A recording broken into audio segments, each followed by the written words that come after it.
Oh, I want to talk, but I don't even know what to say. I really miss talking on here. And it's like ever since I got my bipolar diagnosis, it just so much has become clear to me. I've become so much less angry. But at the same time, my nervous system is fighting a different battle. Somatic release shit is constant for a few days. What I mean by somatic release is I would put on my music.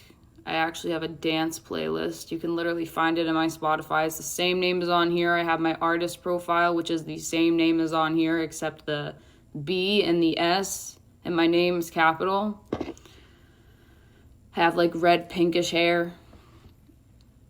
My personal Spotify is the exact same name as this. I hate capital letters. I don't know what it is. Think it's an OCD. If I'm typing full sentences that like require English fucking proper grammar, it needs to be like properly capitalized, proper grammar. If it's my name, bet your ass that shit better be in lowercase. I think they're so ugly. I think uppercase letters are ugly. When I started posting, I don't know what else to talk about. Because this is centered around my whole life. I get up, I do guitar take after guitar take. I do vocal take after vocal take. And honestly, my voice is so strained right now because this song on my wall, it's called Stay Away From Me. When I was a teenager, it's my boundary song, by the way. It's at the very end of my EP, kind of like the end of a story. My EP is kind of like a story.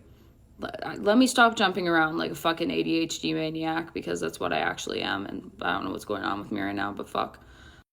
When I was a teenager, starting at the age of probably 12 to 18, I had this microphone and this mic stand in my room, and I was on the very top floor of a townhouse, essentially my own tiny apartment. And I think I taught myself to belt everything. Part of the reason I thought I could never sing well again.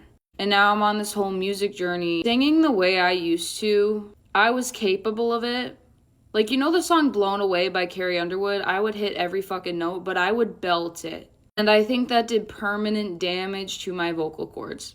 This whole journey of the last 2 months, my entire YouTube channel, starting from the first short I have, which is also Bree Sofrin, by the way. Bree Sofrin on fucking everything. If you're curious, if you want to watch how fucking bad my voice was to how it is now, I mean, it's not great. I have a lot of work to do, especially on guitar. Played on and off my whole life, but never this consistently, never to the point I had peeling calluses where a layer would peel off and then it would harden and then it would peel off and then harden again. I think I'm really close to the point, like within the 1 to 2 week point, because I've been doing this daily 2 months, that my calluses are going to even out. And my fingers have changed shape, like these three, because they're the main ones, and you can tell because that one's fat and this one's fat.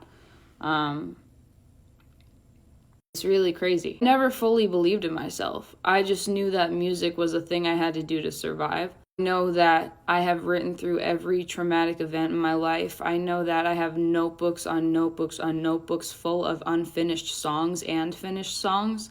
Well, I don't have any full notebook full of finished songs. I have way more unfinished ones than finished ones. Loose notebook paper of songs, they're sitting in my closet, and that's just some of them. I go into creative blocks a lot, and when I got out of the behavioral health unit, it's like everything in my life clicked, and I don't know how to talk about this without sounding like I am so full of myself, and that's why I haven't been talking on here, because I don't know what else to talk about.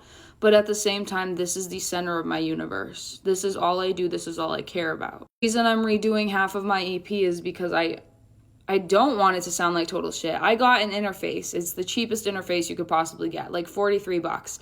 A typical good interface is from $200 to $400. When I plug in my guitar to the guitar output, the interface I thought would like fix everything and make it sound just so good automatically. My guitar sounds like a muddy fucking piano. And I mean that quite literally. It sounds like a dead, depressed piano when I play that shit in my interface. No matter how I EQ it or compress it after. I use BandLab and I use Audio Mask. There's also static baked into the interface. In every one of my songs, there's going to be a little bit of static. BandLab reduces the static by a lot. So I do the vocals in BandLab because the higher you turn up the gain on the mic, the more static there is. If you put it in BandLab, it basically almost eliminates the static. If you edit it all in AudioMass, these are free websites, by the way. If anyone I know some of you like doing music, if you want to do it for fun, if you want to do something like I'm doing, BandLab and AudioMass, they're free. They work pretty damn well. EQing, there's reverb, 20 band EQ, there's visual EQ, or whatever the fuck's called, typical EQ, normalizing, gain settings. It's basically a fucking free website DAW. There's a few of them.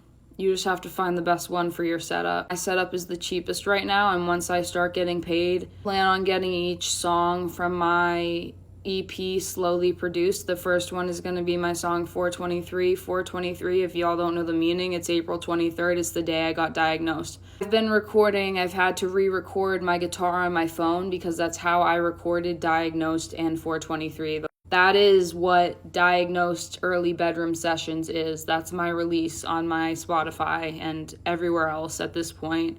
I still don't think it's on Shorts. You know what? I was talking to you guys or someone. I'm pretty sure that Facebook producer put out the produced version of my song Diagnosed, and it sounds like robotic AI. It sounded like robotic AI.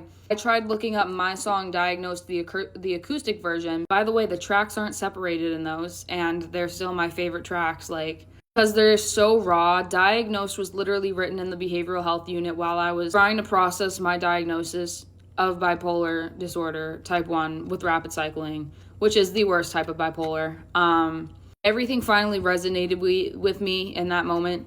Why I've been hospitalized probably 11 to 14 times. It's within that number. Since I was 14 years old, I am 26. Every time they'd ask me these bipolar questions, have you ever gone into these episodes? I'm just I'm just fucking depressed and I don't want to live. I don't know how to answer these fucking questions. Can you correctly diagnose me, please? So Diagnosed is quite literally me in the unit processing everything. I wrote that entire song in there. I sent a demo to a Facebook producer, and a couple of days ago I tried looking up my acoustic version on Shorts because it's supposed to release on multiple platforms including Shorts. It's on YouTube Music, but it's not on Shorts, which is fucking annoying, but whatever. Apple Music takes forever for new artists, but it's finally on there. Spotify, TikTok, iHeartRadio, they're the first things that come out. If I set my release date to midnight, it's out at fucking midnight. Apple Music took a month, and I don't know if Shorts will ever. Anyways, I had to make a legal claim with Spotify, and they said they'd email me updates. That shit is off the internet. That shit is off every platform. It was on every platform. Spotify made an automated other profile for me. I was fucking pissed. I don't want that under my name. My whole thing is realness. I'll probably make part 3, honestly.